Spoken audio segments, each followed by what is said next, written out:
Hello, everybody, and welcome to the Bulletproof Marketer. I am your host, Christopher Tompkins. I'm here to deliver no BS marketing advice for marketers by marketers. So I'm here to lead the charge against terrible marketing advice. So if you've been listening, you know exactly my take on all of that good stuff. So I'm so glad to have all of you here today. We have a pretty great show. We're going to be covering some fantastic news items in the Bpm Trendspotter. There's some late breaking news on LinkedIn that I think is really interesting for everyone to kind of pay attention to. I have a fantastic guest. I have Dominick Keenan from ClickBank. He's going to drop by to talk about affiliate marketing. And I don't want to say affiliate marketing made easy because that's not necessarily a thing, but he just helps dispel some rumors and helps you kind of, he got me inspired to like put my foot back in the affiliate marketing pond. So that will be coming up in our interview segment. And then we have the our wonderful segment, which I love, which is BPM versus Stockholm Syndrome, when we're going to talk about the metaverse. And why are you so behind already? Don't worry. I'm going to make you feel all better about that in just a few more minutes. And then last but not least, we're going to go through the silver bullet, where I'm going to share one of my biggest tips for this week on how you can better market your company digitally. All right, so that is what we have on the plate today. If you are new to our show, welcome to the crew, folks. This show comes out every single week. And we also have an accompanying newsletter that comes with this. So basically the show itself is I kind of pull the best stories, the juiciest news from our newsletter and kind of expound on it a little bit more on the podcast. So the newsletter is a companion piece if you like free information that's been curated directly for you. If you'd like to sign up for that, just go to gosalesandmarketing.com, which is my agency's website. Go there. There will be a pop-up that will prompt you to sign up for the newsletter, and you're in. Boom, done. That's pretty damn easy, right? So it is a daily newsletter where I curate everything that's good Monday through Friday in terms of no BS marketing advice. So definitely check it out. There's also lots of resources on the Go Sales and Marketing website. So I don't want you to sleep on that. I definitely want you to check that out. Our blog page is loaded with stuff. Also, there's links to my articles in Forbes and Newsweek and Fast Company and Entrepreneur and Tampa Bay Business Journal and all of the rest. So there's lots of information there that could be useful for either if you're an agency owner or you're just a marketing professional, or even if you're just starting out. So take a look. It's all free, all over to you. And yeah, so let's get started. So we're going to start off with our first segment, which is going to be the BPM Trendspotter. So this is the segment which I love because this is where we cover the most interesting news and trends that have developed over the past week-ish. And of course, I give my spin on them. So I've been watching our newsletter for the last few weeks, and I've been seeing some stories that I wanted to dive into. And the first one is talking about one of my favorite sites that no one seems to like as much as I do. Boo-hoo, you should be listening to me, which is LinkedIn. LinkedIn's so funny because I will talk to people if I'm talking to prospects, clients, people on the street, whoever, people where they're bagging my groceries, talking about LinkedIn. If I am doing that, LinkedIn's usually where they glaze over or kind of like, yeah, that's kind of outdated because it's not in the news very much, right? It's all about TikTok. It's all about Instagram. It's all about Facebook turning to Meta. It's all about that type of thing.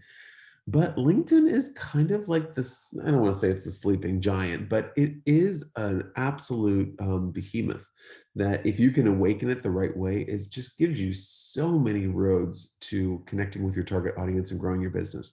So let me share some of the hot stuff that's been going on in LinkedIn lately that I thought was pretty damn cool. Now, this is kind of not really necessarily news, but I think I wanted to start this one off because I picked this one because I think it's something that you need to hear. A new survey shows that LinkedIn users strongly dislike unsolicited DMs. God, if that could be any more of a shocker, I mean, come on. I'm being sarcastic, obviously. If you know me, that's the blood type I have is sarcastic. But, you know, this was a poll that was done by Social Media Today.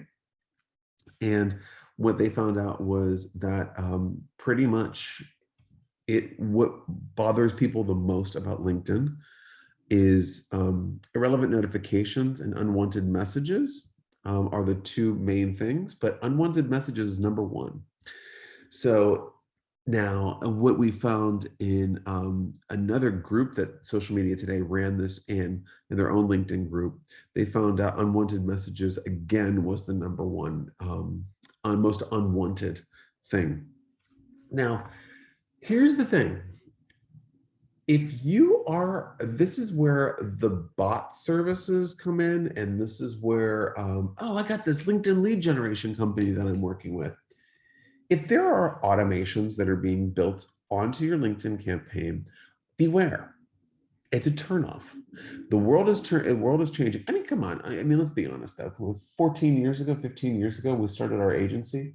I thought it was damn annoying when people were going in there and sending those like 14 paragraph long messages to me that with 400 links and all sorts of crap that I didn't want to read. Come on, we all get that. And also that gives you LinkedIn fatigue, right? Because you're getting all of that crap. And then you have to go through it, even though it is just passing through it with a few seconds and moving on. It's just like spam email, right? I don't want it. So if you are choosing a DM strategy for LinkedIn, what I would highly suggest that you do is understand what you're trying to do before you start. So if you're just connecting with rando people, like, oh, okay, I'm going to sell more product in Albuquerque. I'm just going to connect with everybody that lives in Albuquerque. That is so the wrong way. Okay. And we're going to be talking about this more in the silver bullet about how targeting is really, really becoming more and more important in terms of your effectiveness and your conversion, how kind of like that buckshot view of marketing is kind of fading away. And now it's more laser precision within reason is becoming more in vogue. So what I would suggest is if you are going to be doing outreach on LinkedIn, have an avatar of exactly the buyer or the customer profile that you're looking for. Find that individual and connect with them with a meaningful message. Don't connect with people and say, hey, saw that you're in this field and I sell this shit. Would you like to buy it? I mean, that's not necessarily going to be like, wee, great, I love it. Because what happens on LinkedIn is when you have a connection, this is like a secret like tool right here. A lot of people miss. When you put a message alongside your LinkedIn invitation to connect message, no, your invitation to connect, sorry. If you type in a little personal message before you do that and you send the invitation to connect, when they connect, your message will immediately pop up on their screen. So it needs to be really relevant. It needs to seem it needs to be on brand with what they're looking for. So just make sure that you can do that, because if you do that really well, when that message pops up, they're going to take action. It's like, oh, I just connected with you. Wow, it's really quick. Because not everybody understands how LinkedIn works in terms of that. So you do have a lot of opportunity there. Again, folks, quit using bots to just get a whole bunch of connections onto your LinkedIn profile. It's absolutely old school. Numbers are not important on LinkedIn. It's actually your network and your community that you're building. This is how social media was supposed to go, but then everyone started buying things and trying spammy things and outsourcing growth, and then it just becomes a big freaking mess, which was where we are now. But still, numbers are not everything, because again, everyone thinks large numbers equate to sales. And if you have large numbers that you've bought and you've purchased and or whatever, even if you've earned through a bot and you're not making sales, maybe numbers aren't what you should be focusing on. I don't know, just truth bomb there, just dropping it in there. But moving on to another LinkedIn news story that I wanted to cover today, which is the LinkedIn Podcast Network is launching, and it's being presented by Verizon. So LinkedIn, according to this Media Post article, LinkedIn's entering into the podcasting world, and it's building out a network of creators and shows as a way for professionals to connect. Okay, this is something that I've been saying for ages. For if you want to become a thought leader, positioned as a thought leader, or become any sort of respected source or credible source of information, a podcast is a great way to begin to develop that. So obviously LinkedIn's taking that on board, and they have taken it on board, and they're starting that. So these are going to be, I'm guessing for right now, just looking at it, there's all network LinkedIn podcast network shows become available globally directly on LinkedIn. by following the podcast host, and then you can see it. You'll get updates, of course, because LinkedIn is all about updates. But this is, just so you know, this is part of the creator aspect in LinkedIn. So if you are on LinkedIn right now and you have a profile, one of the things I'd urge you to do today is, this is kind of like a hidden feature, because here's the deal. Do you always go back to your profile, or just go into LinkedIn and kind of look around, see what's posting, see what's going on, look at your inbox, and then just kind of roll? Well, the thing that you're missing is that if you go to your profile, you may be open to the creator program. If you are open to the creator program, you are able to do lives from your profile, as well as newsletters and many other things that they're putting in the pipeline, such as podcasting. So this could be a really good opportunity for you to get your feet wet with that. Now, one of the things I will mention there is that LinkedIn newsletter is extremely powerful. The eyeballs that gets in the algorithm is unbelievable. If your content's getting 0, your newsletter will get 1,000 or plus. I mean, I don't know exactly what the equation is at the moment, but it's really trying. LinkedIn really wants you to use it. So if they really want you to use it, they're really going to boost the people that are using it. So you can say, oh wow, look, a lot of people are using this new feature. Where do I find out about that? So it's not going to be super duper duper valuable forever. It'll still be valuable, but right now, if you get in on it, you can really benefit from it. But LinkedIn's doing podcasts. So if podcasting is something that you've thought about, maybe you need to dial that up a little bit and fast track that for maybe like a late spring, early summer kind of launching, kind of like a soft launch, kind of getting things together, and then maybe doing it full scale in the fall. There's still time. You don't need a whole radio team to do podcasting. But I've covered this on many different shows, so I don't want to cover it again. But it is powerful, and now LinkedIn's saying, "Yep, we agree, and we're going to create that platform in there too." So that's pretty exciting stuff. And then the last news story that I had that I thought was really interesting in a way that it was kind of annoying. I don't know, is it annoying or I don't know. I'm still on the fence. Uber Gizmo said that TikTok could be considering allowing videos up to 10 minutes in length to be posted to the platform. So it's been experimenting, and just looking at the article really quickly, it says that the TikTok has been experimenting with the idea of allowing for longer videos, with some tests even allowing users to upload videos as long as 10 minutes in length. And the reason for this is ad revenue. Okay, so let me take a step back and look at, I don't want to say my conspiracy theory or my conspiracy theorist mind, but what I see here is that's pretty freaking accurate, right?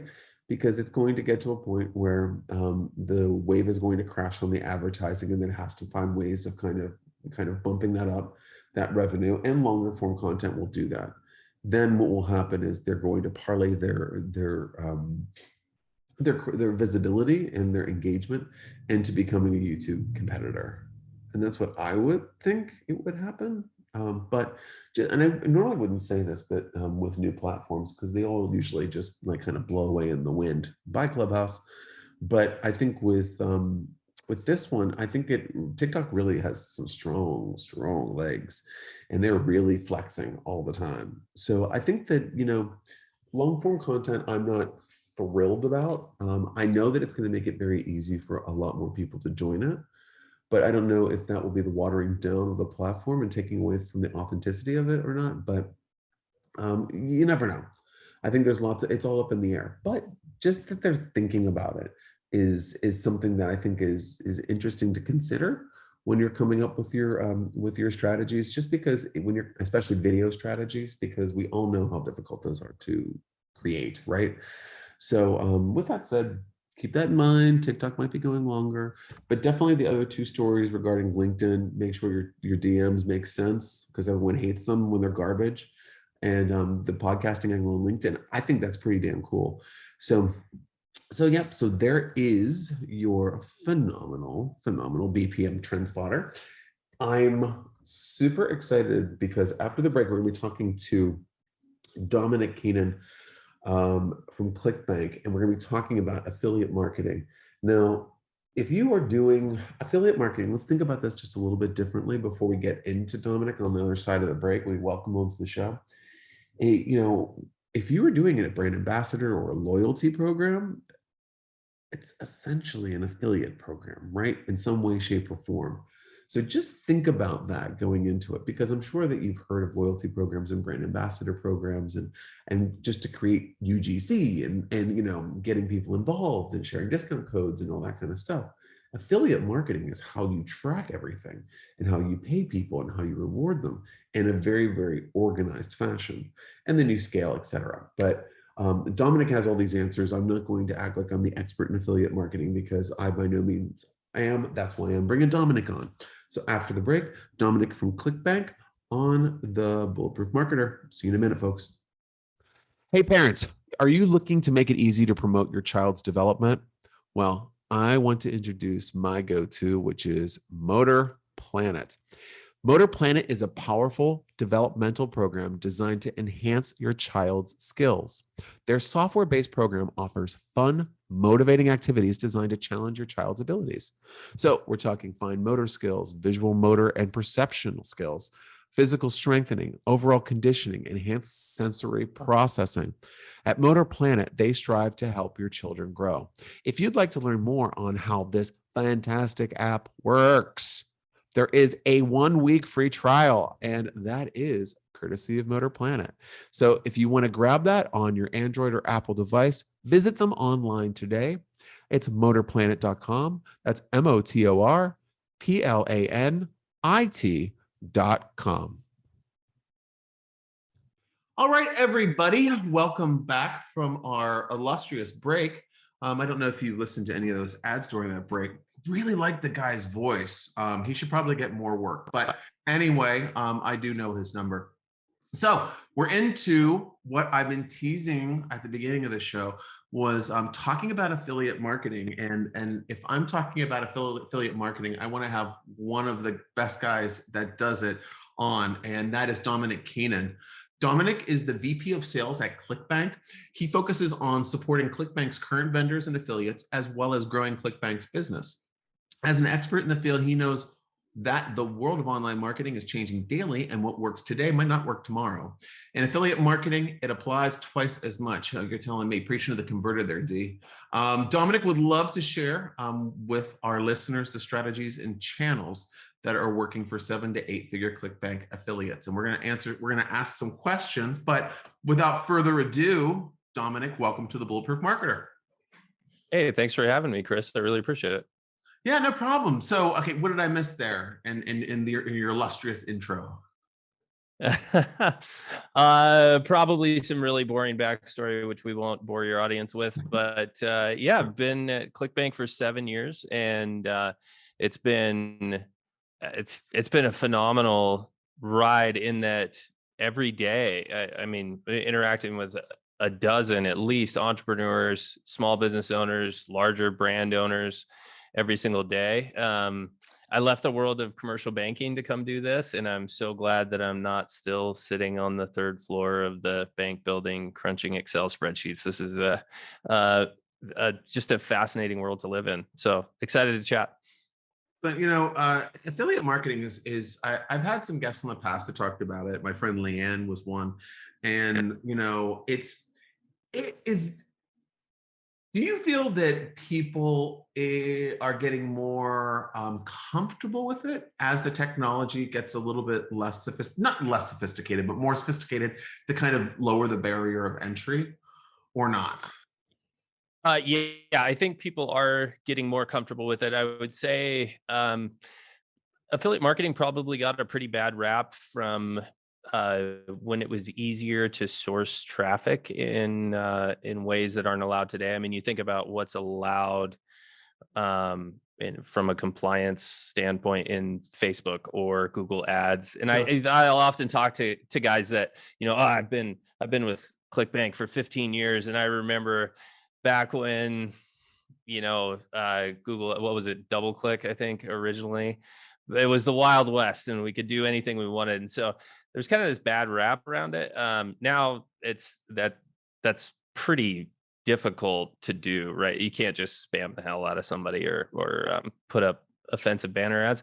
That said, the tools are a hell of a lot better too now, in that there's ways to guarantee that affiliates get paid. It's easier to sign up. A lot of the brands, sellers, vendors, whatever you want to call them, that we work with, realize that ease of use, ease of access for the affiliate is really what attracts the affiliate to promoting that particular brand or that particular vendor.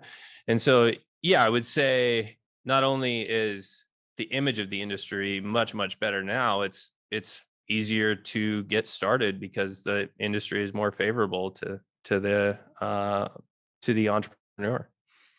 One of the concerns that I've heard over the years, and even just a few weeks ago when I was talking to somebody about developing their own affiliate marketing scenario, is the lead time and the development time, and in terms of setup, what does, I mean, there's no average story here, right? I'm going to ask you for a boilerplate, and everyone's so unique.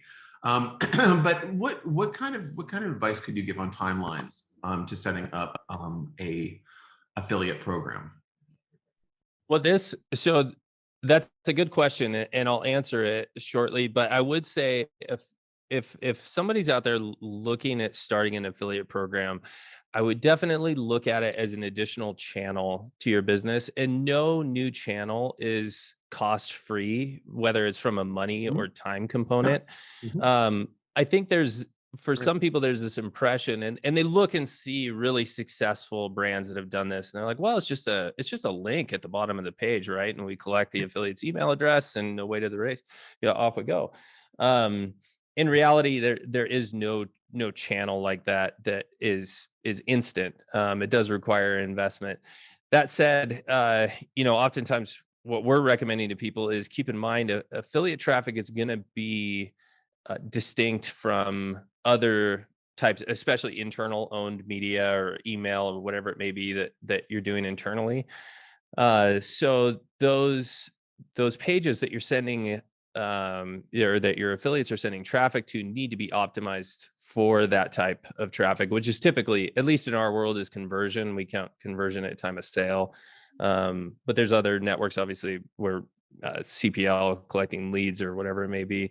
But if you're going to invest in this, then make sure that those pages are optimized before turning affiliate traffic onto it. And in the big picture, all businesses are competing for customers, of course. But in the affiliate space, all of those businesses are also competing for affiliates as well. Probably just as much as they are competing for customers. And so in the end, that competition is in our network is red hot. And you want to make sure that where that traffic is going is well optimized for the traffic that's coming in. Okay, so I want to highlight something that you said, and it's something that I think that a lot of businesses do miss with the development or the thought process and development of an affiliate program. You have to attract these people. These people aren't all just thirsty for dough. I mean, we could say they are to an extent, but this is their business, right? So they want to, and I think also coming into play is their own, the affiliate's reputation to their audience. So what does a company need to know about attracting affiliates, or the right affiliates, perhaps? Yeah, so in general, ease of use is really important. I was talking to a really large, one of the largest list managers that we have work with ClickBank, and so he manages email promotion across dozens of other businesses for them.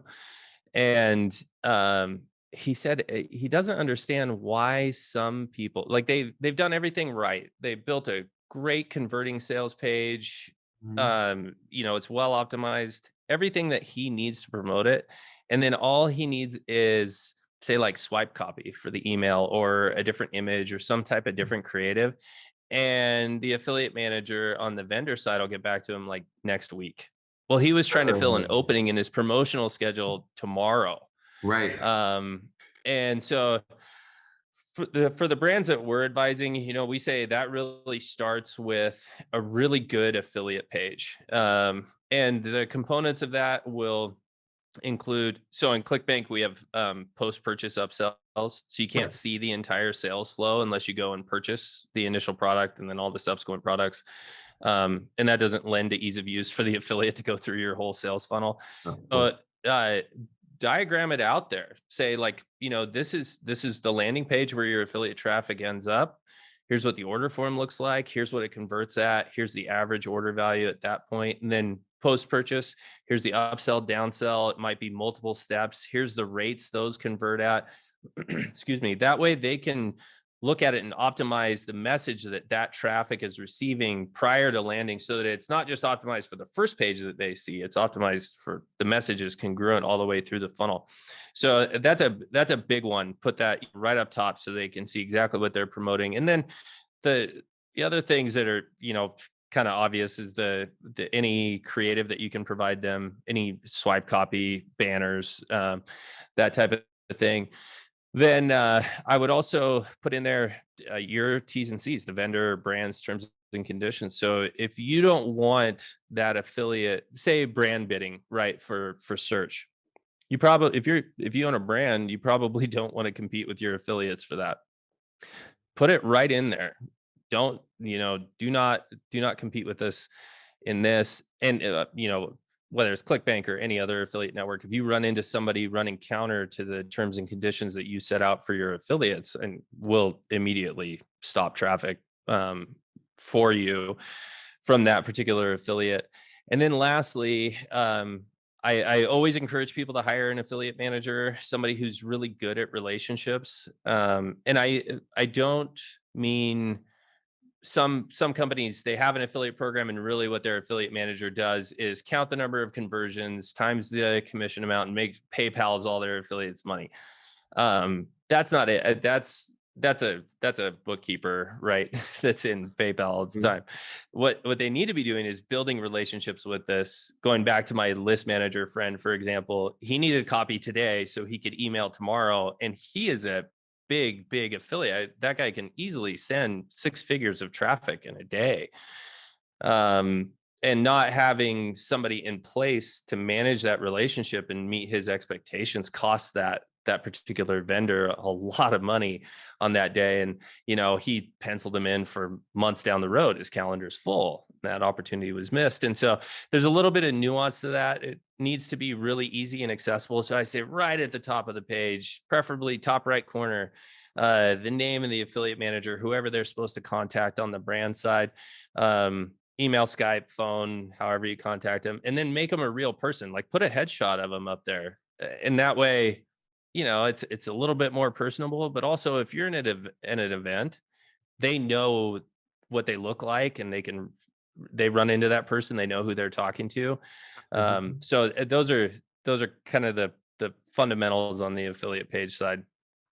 That's great. Now something else, because I like greasing the wheel. What is it ethical to send unsolicited incentives to your affiliates, gifts or anything of that nature, like something that's kind of like you're exclusive to this specific package? Is there anything does that excite affiliates in any way and keep them and kind of nurture them along the way as a relationship with you? Yeah, we actually do that at ClickBank with our clients. I'm a big fan of that. Like I expect our team, and I would say this would work from a vendor or brand to an affiliate. I expect them to know, like, when's their birthday and when was they just had a kid, send them something. We also expect them to know who they are at live events. A lot of this, at least our portion of the industry, is done over a cocktail or dinner. So we certainly encourage that. And then I think just from what I see on the affiliate contest side, is pretty effective. The gift thing, and I get the contest is a little bit different, but yeah, people like to win a flat screen TV or whatever it may be. I one quick tip on that too, if you're anybody in your audience is considering doing it, I always send something to clients that is something they're going to interact with frequently. So an Apple Watch, or there's a company, interesting company called, I think it's nomadgoods.com, no, but Nomad is the brand name. Okay. And they make these contact chargers, or for your cell phone, where you just set it on instead of plugging it in. Yeah, yeah. Mhm. Um, I, I send those frequently because where's a person going to put that? They're going to put it on their nightstand or on their desk, and they're going to interact with it every day. And that's something that I sent them. So it doesn't have to be, I mean, I've seen contests, like hell, we ran a contest where we gave away a Tesla Model 3. It doesn't have to be a car. It's more important that it's something that they appreciate and interact with frequently. Now, this is another question that's kind of, I think it's hard to answer, but I think it's one that a lot of people would pose. It's, at what point do you break even on these to start growing past and start actually getting an income? Is this in terms of, say, for example, I'm a product-based brand, and maybe I'm in the health and beauty world, and I'm doing an affiliate program for my products. What kind of, it's almost like, if you could say, what investment would it take to get to a break even at, and what time? So if you're going back to, if you're just starting out, I would substitute affiliate commission with your calculation for customer acquisition cost. Yeah. And whatever you're already paying to acquire a customer, an affiliate's going to bring you a customer. You might as well pay them. It's the same cost. Particularly, we are heavy in the health space, in the supplement space, and what I see most often is kind of a three-pronged approach. One is that they'll have a presence on Shopify, kind of traditional e-commerce site. Here's our product catalog, here's our blog and our founding story and all of that. And then they'll have a more direct response sales funnel on ClickBank, which is single SKU funnels with multiple upsell, post-purchase upsells. And then a presence on Amazon, because a certain percentage of people will only buy on Amazon. What you were asking, like, where do you break even? Most commonly, what we see is they're viewing the ClickBank portion, or the direct response portion, as just customer acquisition at break even. And then they turn around and monetize those customers in the Shopify or e-commerce, more traditional e-commerce environment, because at that point you get the opportunity to collect all these sales from affiliates in a well-optimized sales funnel that's going to convert at a much higher rate than a Shopify store would with just cold traffic on it. And then now you've captured the customer in the ClickBank funnel. They're familiar with your brand. You can remonetize them. You have their email address. You can send them promotions and remonetize them in that Shopify environment later on. So initially, as long as it's well tested, break even for the first, in general, for the first 3 to 6 months, and depending on the monetization strategy. So if you're not running a Shopify store, oftentimes it'll be monetized on some type of rebill or another promotion on the back end. But yeah, 3 to 6 months generally is what they're looking at. Okay, excellent. Well, I think that's all the questions I have for you, Dominic. Is there any kind of like tip or last kind of takeaway that you have on affiliate marketing to kind of entice everybody to get off their asses and try it out? I would say that, and I mentioned a little bit of this earlier, but the relationships are key. Like, go to those conferences, show up at at the after party, meet people. I know lots of people who have become wildly successful because they met somebody at whether there's a ClickBank or another company after party, just over a drink. You never know where your next great affiliate is coming from. A lot of multi-million-dollar businesses have been built on that. So go have that drink. Excellent. Well, I mean, Dominic, thank you so much for joining us today. Where's the best place for everyone to find you in ClickBank?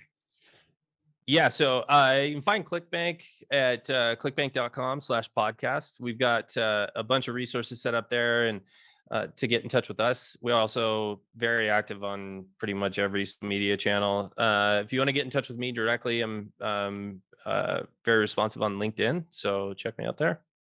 All right, excellent, Dominic. Thank you so much for the interview. Yeah, thank you, Chris. Yeah, no problem. All right, folks, after the break, more great show. Okay, so skincare is definitely something that's really important to me, but at the same time, I don't have a lot of time. So I really want the most bang for my buck and something that is very, very fast and efficient. And that's when I found Truly Clear. Now, when I found Truly Clear, it's a really great product that actually helps acne. So if you have a child that has acne or you have adult acne, whatever, just want clean face, I just love the product. Because why? Because it's smarter, faster, and better. It calms your skin, it stops acne, and it heals your skin. So it does the full range of nourishment on your skin. I mean, simply put, Truly Clear stops acne, clears blackheads and whiteheads quickly. You can use it anywhere you have acne, just 1 or 2 times daily or less for less than 5 minutes. That's the best part, less than 5 minutes for long-lasting results. So if you have acne that you want to clear up, or you just want to have beautiful glowing skin like the Bulletproof Marketer, then you got to check out Truly Clear. Visit them online.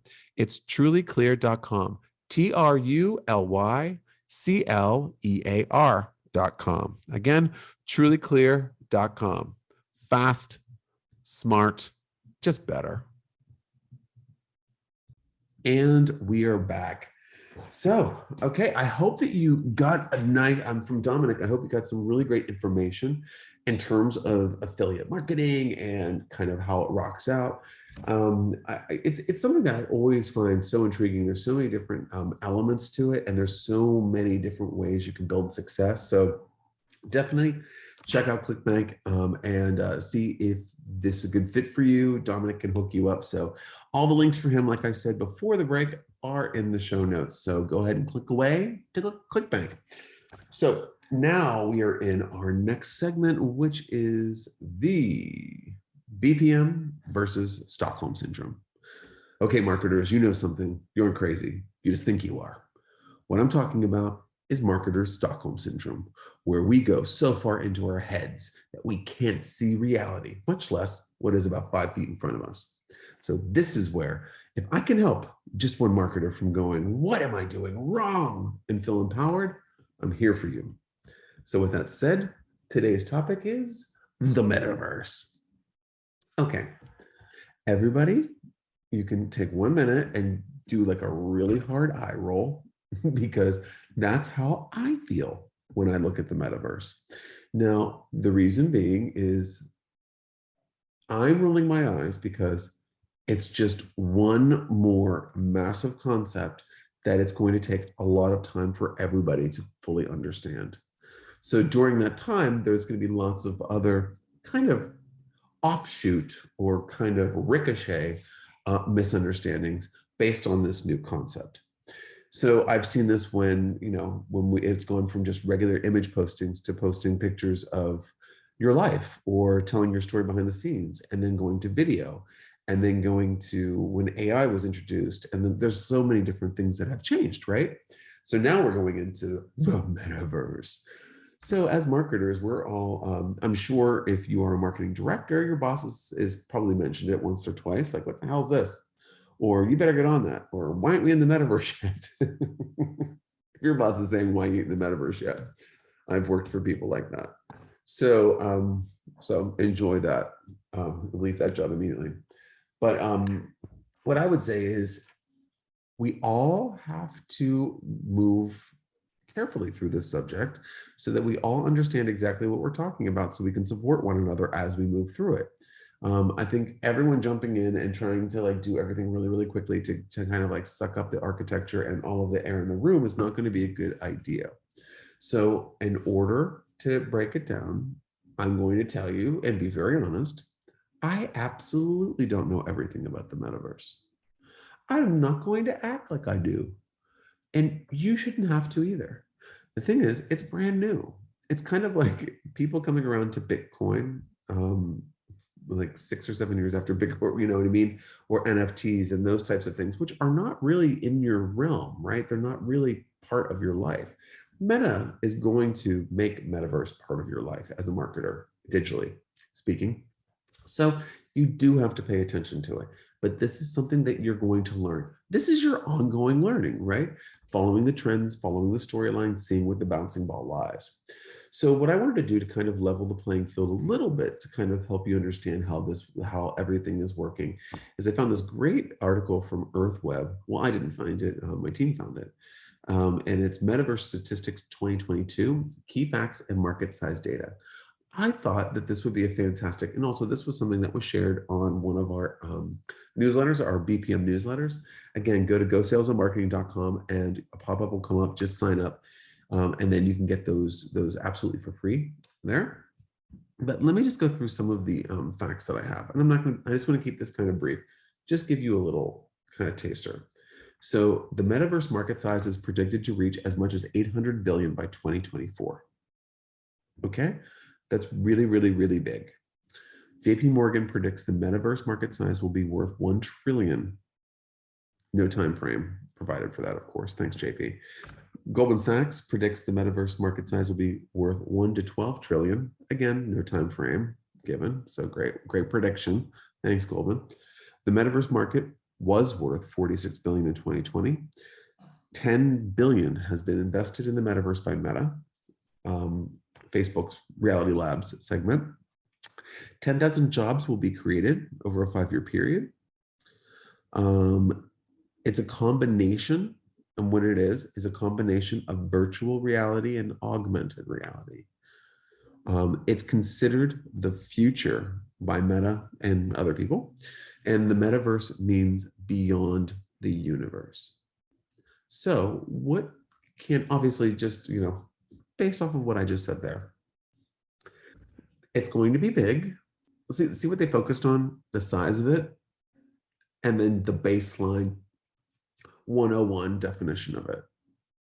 Nothing else. And if I read this full article, nothing else is really there.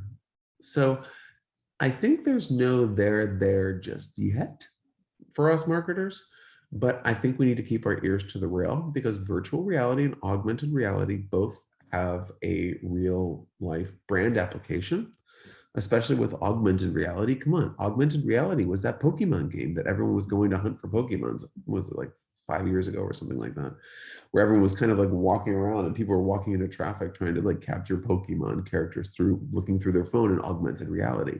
So this is kind of an element of that. Plus there's going to be the virtual reality aspect. Here's the thing. I'm not going to go on and on and on. Don't stress out about it. It's coming. It's not there yet.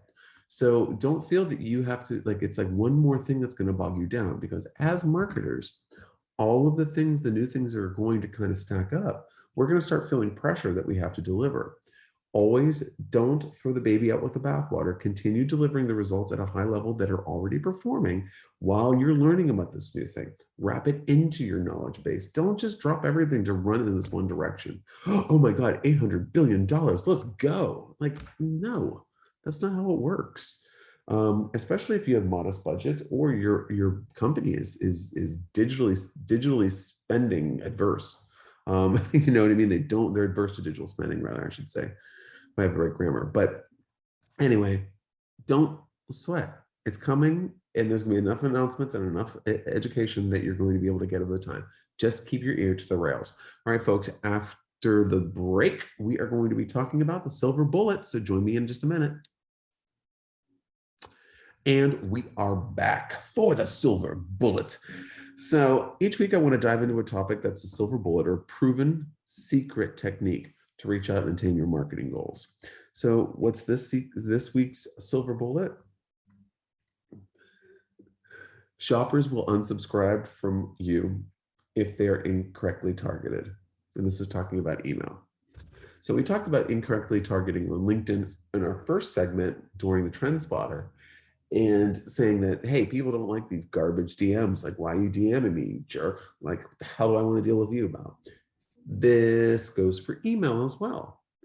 And I'm speaking directly to anybody that is purchasing lists because people are getting more sensitive. Now, I'm saying purchase lists from many brokers, not all brokers. There's lists that you can purchase that are very high value, that are extremely targeted, very, very good. But if you're doing a list for $200 that has 20,000 people on it, this is probably going to be for you. So you really need to be careful because if you're going to be emailing individuals, email is a little bit more personal. It's kind of like SMS, in a way, or like a instant message. If you are doing something that's extremely personal to a person in a one-on-one format, they view it differently than if it's in a public forum. So you just have to be in a social forum, even, if you will. So what I would say is that if you're going to be sending out emails to a specific target audience, make sure that you have the audience right and the message right. Because if you do, your conversion rate will be very high and your unsubscribe rate will be very low.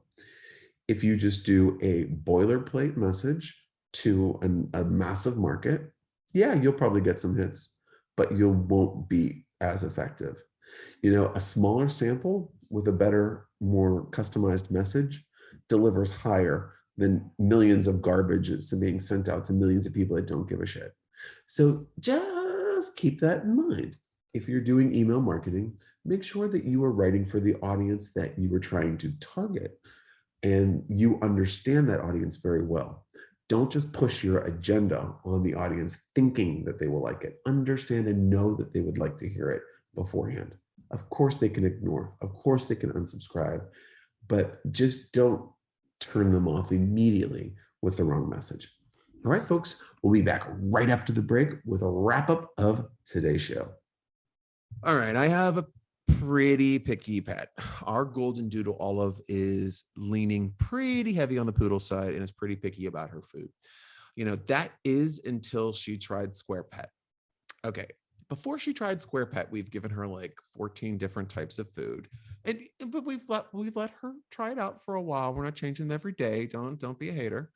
But we gave her a Square Pet and she gobbled it up and is totally eating only that now, which is great because it's a healthy, all-natural pet nutrition that's been developed by veterinary professionals using only the highest quality and responsibly sourced ingredients.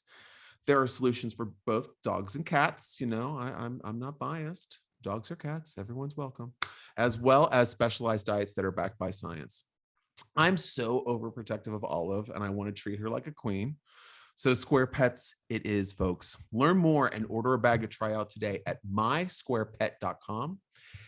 Again, mysquarepet.com. Woof.